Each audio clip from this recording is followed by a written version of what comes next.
Bons dias! Dia de mais um livro. Qual que é? Ressignificando, do Richard Bandler e do John Grinder, não sei como se pronuncia. Eles dois juntos criaram o quê? Boa! PNL, Programação Neurolinguística. É um assunto extremamente interessante. Para quem ainda não estudou, tem coisas bem simplesinhas que dá para estudar através de várias redes sociais, do Google, etc. E tem os cursos que são dias imersos, semanas, que vale muito a pena também. Esse livro aqui,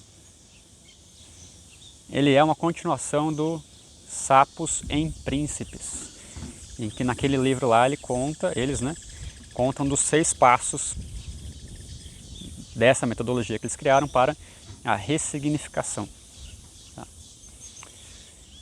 E o que seria a ressignificação? Dar um novo sentido, dar um novo significado para algo que aconteceu em nossa vida.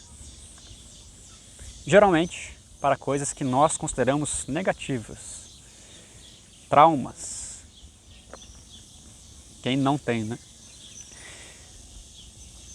Quando a gente estuda psicoterapia e algumas práticas, a gente percebe que boa parte delas se baseia na ressignificação.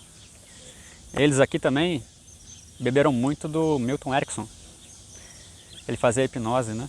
Depois ficou conhecida como ericksoniano, né? Demorava a sessão dele, né? Horas. E era muito interessante. Para quem tem pontos para resolver, e todo mundo tem, vale a pena dar uma olhadinha nos conteúdos que tem por aí.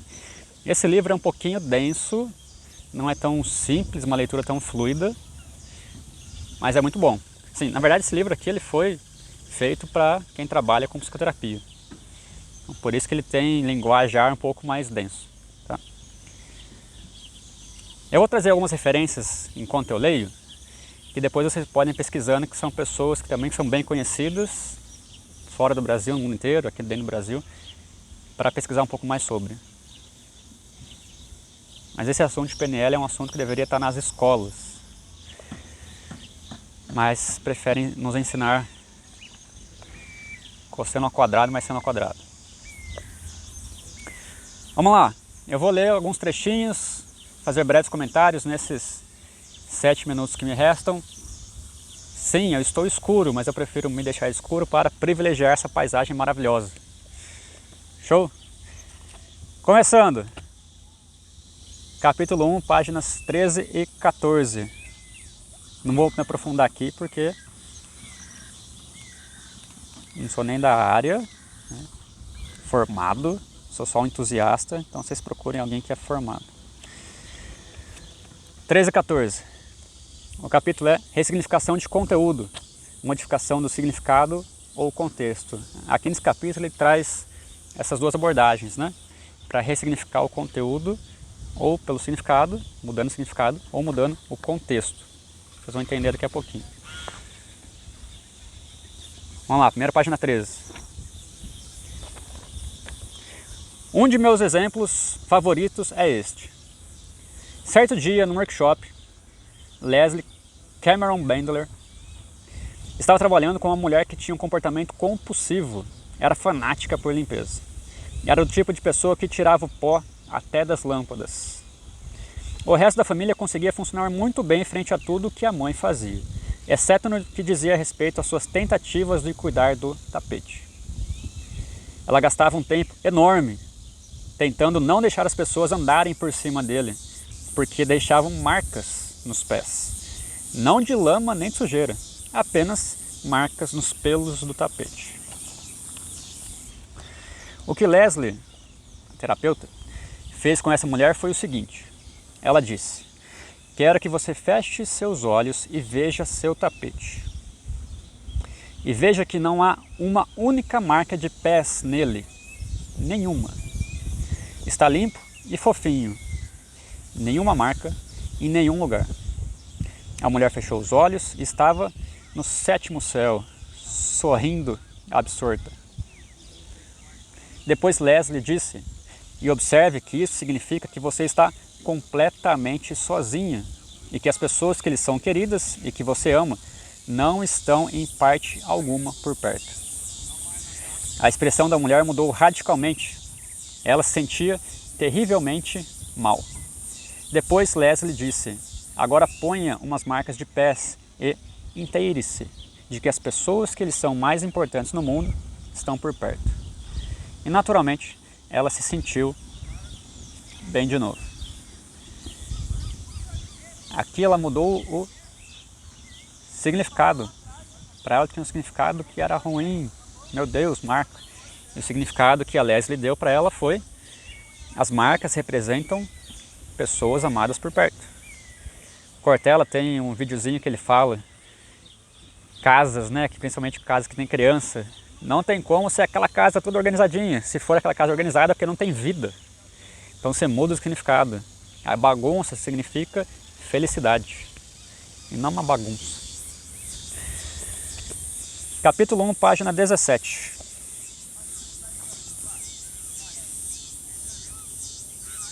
Vamos para o próximo.